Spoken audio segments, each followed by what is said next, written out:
정부는 군복무와 훈련 대신에 비군사적인 형태의 용역을 수행하도록 제공하고 있다. 그들은 특히 전쟁이나 군복무에 참여하지 않으려는 일부 시민들의 양심적인 거부에 대한 배려를 나타내기 위해 이를 실시하고 있다.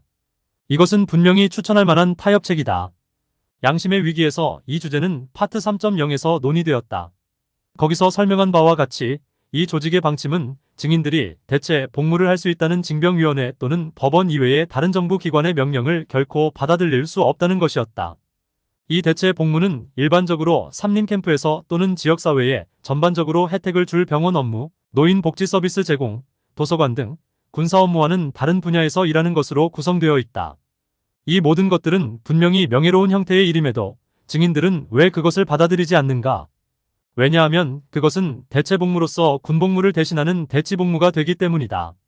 그리고 그러한 업무는 병역 의무의 자리에 오는 것이기 때문에 이런 추론 과정에서 징병위원회로부터 대체 복무제를 받아들이는 것은 병역 의무를 받아들인 것과 동등한 것으로 간주되었고, 따라서 한 사람은 대체 복무제를 받았다는 이유로 중립성을 훼손한다고 하여 그로 인해 그는 유혈죄가 되었다.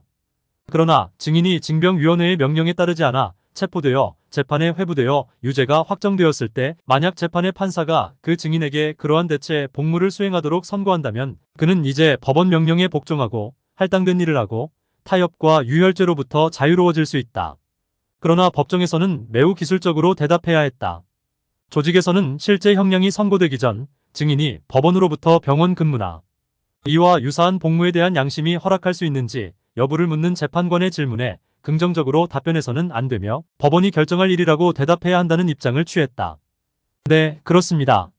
라고 대답한다면 판사와 모종의 거래를 함으로써 자신이 충성을 지키지 못하고 타협한 것으로 평가되었다. 그러나 만일 그가 이미 인용된 소정에 승인된 답변을 한 다음 판사가 그에게 병원 근무나 이와 유사한 복무를 하도록 판결을 내린다면 그는 응할 수 있었다. 그런 기술력은 실로 교묘하고 바리새인다운 용어 적용이라 하여도 전혀 지나치지 않을 것이다. 현재 워치타워 조직이 다양한 명절을 기념하지 않는 것을 탁월한 의의 증거로 연관을 지운다. 나는 지금까지도 그런 명절을 기념하지는 않지만 명절 또는 생일을 기념하거나 또는 않는다고 해서 그 사람이 순수한 숭배를 실천하는 자인지 아니면 제명을 당할 만한 사람인지를 결정되는 것으로 간주하는 등 명절의 기념 여부에 과다한 중요성을 워치타워 조직이 두고 있다. 명절과 관련된 다양한 관습과 관련된 물건들은 이교적 기원으로부터 유래되었다. 그러나 현실에 있어서 이러한 이교적 발생의 의미는 사라진 지 오래다. 내가 1970년대에 이런 문제들에 대해 극단적이 되지 말아야 할 필요성에 대해 강연을 한 것을 기억하며 무엇보다도 한 주를 구성하는 요일 자체가 이교도의 예배 대상, 태양, 달, 그리고 신과 여신을 나타내는 트위, 워든, 토르, 프레이, 세이턴의 이름을 포함하고 있다. 1년을 구성하는 12달의 이름들도 이점에 있어서 마찬가지다. 그러나 오늘날 우리는 그러한 이름들이 이교적 기원을 가지는 것과 전혀 상관없이 그 이름들을 사용한다. 사실 대부분의 사람들은 그것들의 이교적 기원을 전혀 모르고 있다. 이것은 명절과 연관된 다양한 장식과 풍습에서도 마찬가지로 적용된다. 워치타워 조직은 이교적 기원을 가진 요인에 상당한 중점을 두면서도 결혼 반지의 사용과 같은 다른 분야에서는 이 점을 가볍게 얼버무린다. 워치타워 자체의 출판물인 인류를 위해 종교가 이룬 것은 무엇인가? 1951년 276, 277쪽은 가톨릭 추기경 뉴먼의 말을 인용하여 사원, 향, 촛불 등의 사용과 함께 결혼 반지는 이교적 기원에서 유래되었으나 교회에 의해 채택됨으로써 신성화되었다. 그러나 거의 모든 여호와의 증인들은 그들 자체의 출판물이 이교적 기원임을 알려주는데도 불구하고 결혼 반지를 애용한다. 증인들 가운데서 생일 기념 축하 행사와 관련되어서 제명된 사람들이 덜어 있다. 워치타워 주장의 핵심은 연관된 것들이 죄와 관련된 것이라는 추측에 근거한다. 즉 성경에 생일 축하로 파라오와 헤롯만이 언급되어 있고 이들이 사악한 사람들이었기 때문에 생일 축하 역시 반드시 사악하다는 것이다. 이것은 분명히 억지 결론이다. 예를 들어 성경에서 두 이교도나 비그리스도인이 여는 결혼잔치 외에 결혼잔치에 대해 아무런 언급도 하지 않았다면 그 결혼잔치가 그리스도인에게 자동적으로 잘못되고 부당하게 되는 것인가? 워치타워는 유대인이나 그리스도인 신자들이 초기 역사에 생일 축하 행사를 하지 않은 것에 대하여 인용문을 들고 있다. 그것이 정말 생일 축하에 대한 경직된 입장을 취하는 실제적인 이유인가? 유대인이나 그리스도인들이 초기 세기 동안 결혼일을 기념했는가? 그래서 오늘날 우리가 결혼을 기념하는 것을 배제하지 않는다는 것인가? 많은 나라에서 여호와의 증인은 매년 결혼일을 기념한다. 생일 축하 행사가 본질적으로 사람을 우상화한다는 지나친 생각은 비현실적인 범주화다. 결혼 기념일을 축하하는 부부들은 자신을 우상화하는 것도 결혼을 우상화하는 것도 아니다. 다른 모든 것들과 마찬가지로 그것은 상황을 나타내는 방식이고 정신의 솟아님으로 매우 다양하게 표현될 수 있다. 성경 어디에도 하나님께서 생일 축하를 승인하지 않는다고 지적하지 않는다. 워치타워는 그런 점에 대해서 침묵하고 있다. 그것은 인간이 하나님의 생각을 안다고 추정하여 하나님 자신이 내리지 않은 판단과 결정을 내리는 사례이다. 워치타워 조직 방침은 노조 가입을 허용한다는 점에서 모순이 발견된다. 그러나 이 조직은 노조가 분명히 강력한 정치 세력이라는 것을 알고 있다. 그것은 파업 참여를 협박에 의한 강압의 한 형태라고 비난하고 노조 내에서 공식적인 지위를 가진 사람은 모범적이지 않다고 규정하며 따라서 장로나 봉사의 종이 될 수 없다. 또한 피켓팅이 비그리스도적이라고 선언하고 있다. 그런데 이상하게 피켓 만드는 작업을 거절할 때 대신 그곳에서 노조 회관을 청소하거나 전화를 받는 일과 같은 다른 일을 하라고 증인이 지시받는다면 이것은 그의 양심 문제로 돌린다. 왜 피켓 작업 대신에 하는 그런 일은 군복무 대체가 된 것과 같은 방식으로 보지 않는 것일까? 그리고 왜 이런 모든 그리스도인답지 않은 측면이 주장되는 가운데 조합원이라는 신분은 증인 노동자를 부정하게 하거나 부패한 것으로 보지 않는가? 워치타워 협회는 정책의 명백한 모순을 어떻게 설명하는가? 그 방법은 증인들에게 노조 가입을 일자리 보험의 한 형태로 볼 수 있다고 설명하는 것만으로 넘어가려 한다. 그러나 그들은 YMCA에 가입해 운동이나 수영시설을 건강보험으로 사용하는 것이나 말라위의 증인의 경우 가정보험으로 또는 생명보험으로 정당카드를 소지하고 있는 것으로 간주하지는 않았다. 율법주의 종교에서 흔히 볼 수 있는 또 다른 오류는 이중잣대의 존재, 즉 자신을 위한 기준과 다른 사람을 위한 기준을 다르게 설정하는 것이다. 양심의 위기에서 나는 이중기준을 적용한 몇 가지 예를 제시했다. 그것들은 전체의 일부분만을 예시한 것일 뿐이다. 다음의 경우를 고려해보자. 워치타워 법인은 세금 문제에 대해 높은 기준을 세우고 있다. 이 문제에 관해 이탈리아에서 본부로 보낸 편지를 나는 기억한다. 그 나라에서는 영업이익을 축소 신고하는 관행이 너무 흔하고 널리 퍼져 있어서 신고 금액에 일정 비율을 더하여 자동으로 세금 신고서를 조정하는 것이 정부 관행이라고 명시했다. 이에 비추어 볼 때 사업 중인 증인이 사업소득의 실제 금액을 기재해야 하는지 아니면 실제로 납부해야 할 금액을 지불하기 위해 세법이 요구하는 신고 방법을 결정하는 것이 자신에게 달린 것인지에 대한 질문이 제기되었다. 통치체의 결정은 그 문제는 개인의 의사에 속한 것이 아니므로 수입 전액을 보고해야 한다고 회신했다. 독자들로부터의 질문란에 파수대 잡지에 실린 기사들은 이와 유사한 문제에 대해 매우 엄격한 기준을 제시했고 이를 준수하지 않는 증인들은 징계의 대상이 되며 경우에 따라서는 제명에 처해진다. 내가 여기서 문제를 제기하고자 하는 것은 구체적이고 특이한 상황에서 개인에게 그의 양심이 어떻게 반응해야 하는지를 지시하고 실무적인 점을 처리하도록 알려주는 것이 종교위원회의 몫이었는가 하는 것이다. 이런 식으로 생각하게 된 한 가지 이유는 그러한 분야에서 워치타워 조직의 관행에 대해 알고 있었기 때문이었다. 한 예로 콜롬비아 지부위원회는 본부 대표의 연례 지역 방문을 준비하기 위해 그들이 알고자 하는 질문 목록을 작성했다. 일부에서는 조직이 수립한 특정 회계 방식과 그들이 따르고 있는 회계 방식의 차이에 대해서 우려를 나타냈다. 이렇게 해서 6번째 질문은 특정 소득을 정부에 보고하는 것을 기부로 다루고 협회를 위한 그들의 장부에 그것을 투자 수익으로 나타내었다.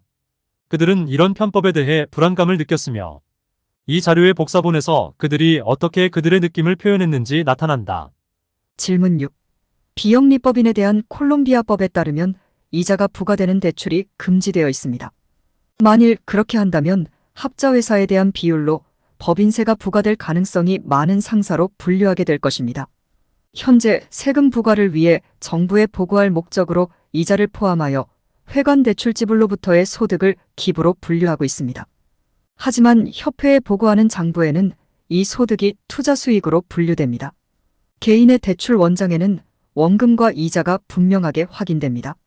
이러한 절차에 대해서 우리가 어떻게 해야 하는지 조언해 주시겠습니까? 질문 7. 우리에게는 선교인들과의 직무계약서가 있으며 외국인을 취급하는 정부 부서에는 그들을 직장인으로 신고되어 있습니다.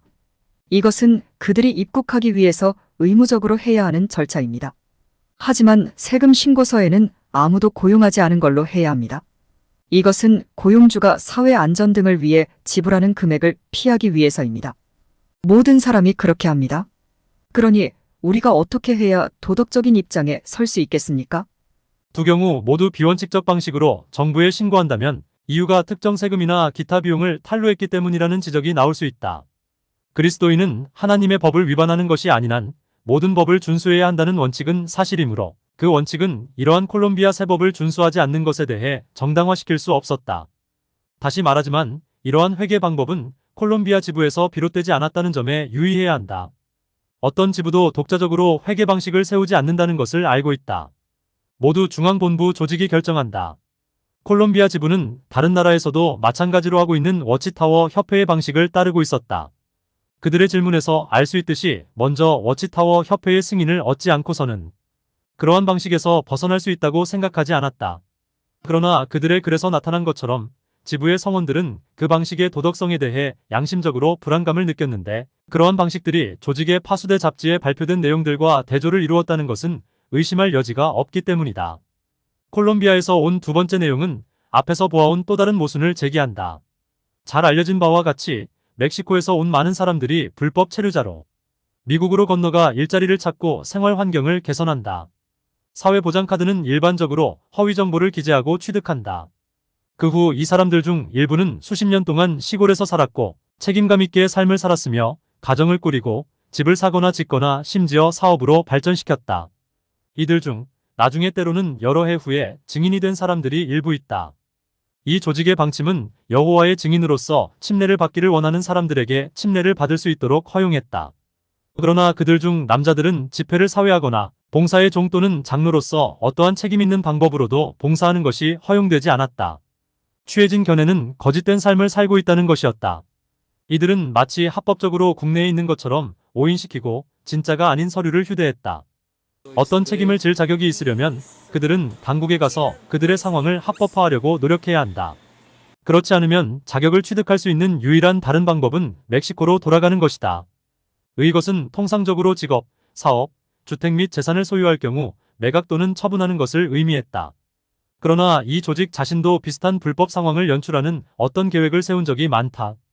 종종 이 조직은 사업체나 회사를 소유하고 있는 그 나라의 증인과 계약을 맺고 증인은 특정 선교인이 그의 회사에서 일하기 위해 고용되고 있는 것으로 확인되는 편지나 문서를 제공했다. 또는 소재가 자국에 있지 않은 국제무역이나 거래를 하는 회사와 연결된 증인은 개인이 대상 국가에서 그러한 회사의 대표자로서 활동할 것임을 명시하는 서한이나 문서를 제공할 수 있다. 선교인과 그의 아내는 결혼했다면 비증인으로 그 나라에 갈 수 있고 도착 후에는 일부러 증인들과의 집회와 연합을 멀리할 수 있다. 아마도 그러다가 일정한 시간이 지난 후 그리고 자기 지역에 호별 방문을 다니는 증인들의 방문을 이용하면서 마치 지금 여호와의 증인의 종교에 관심을 갖게 된 것처럼 행동하고 곧 집회에 참석하기 시작한다. 머지않아 그들은 지부에서 일하거나 어떤 다른 자격으로 일하게 된다. 모두 이 가식적인 행동으로 성공했다. 심지어 어떤 이들은 자신을 관광객으로 내세우며 한 나라에 들어가 6개월 정도를 기준으로 한 곳의 국경 도시를 통해 출국하고 하루나 이틀 후에 같은 도시나 인근 한 곳을 통해 다시 입국한다.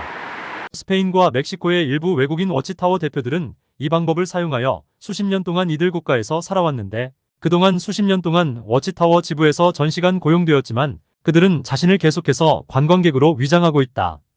모든 경우에 있어서 이러한 준비는 선교인 개인의 주도로 이루어진 것이 아니라 워치타워 본부 조직에 의해 이루어진다. 이러한 관행을 논하는 이유는 그들 자신이나 관련 개인의 관행에 대한 윤리적 또는 도덕적 본질을 판단하는 데 관심이 있기 때문이 아니다.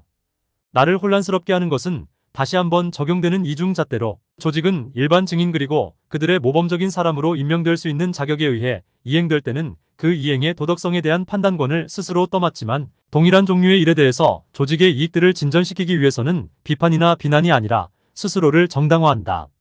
위에 언급된 방법 중 어느 것을 이용하든 워치타워 대표들은 그 나라의 법률과는 반대로 거짓된 가식 아래 그러한 나라에 살고 있다는 것을 깨닫게 된다. 빈곤에 찌든 처자식의 처지를 절실히 느껴 불법으로 미국에 입국했으나 합법적으로 그곳에서 자신의 능력으로 일자리를 얻은 멕시코의 노동자는 거짓된 삶을 사는 것으로 분류돼 증인이 된 후 회중에서 떳떳하게 봉사하는 직분에 임명될 수 없었다. 그러나 이 조직은 아마도 불법 노동자가 온 나라와 같은 나라인 멕시코 법을 위반하거나 적어도 옳지 않은 방법을 통해 이를 우회하는 방식으로 자국 대표를 파견할 수 있었고, 그 대표는 서류의 사실과 부합되지 않는 진정성이 없는 역할을 수행하면서도 협회와 그 발전에 이익이 된다면 이는 적절하다고 여기는 방식으로 일을 처리하여 왔다. 그것은 마치 세속적인 문제에서 용인될 수 있는 것보다 종교적 운영과 활동에서 더 낮은 행동 기준이 허용될 수 있는 것으로 간주되는 것과 같을 것이다. 일반인이 추구하는 것에서가 아니라 조직이 추구하는 것이 목적인 한 그 목적은 수단을 정당화한다는 입장을 취한 것이다. 그러므로 정의의 척도는 다른 사람의 의를 측정할 때는 한 가지 방법으로, 자기 자신의 의를 측정할 때는 다른 방법으로 측정되어진 것이다.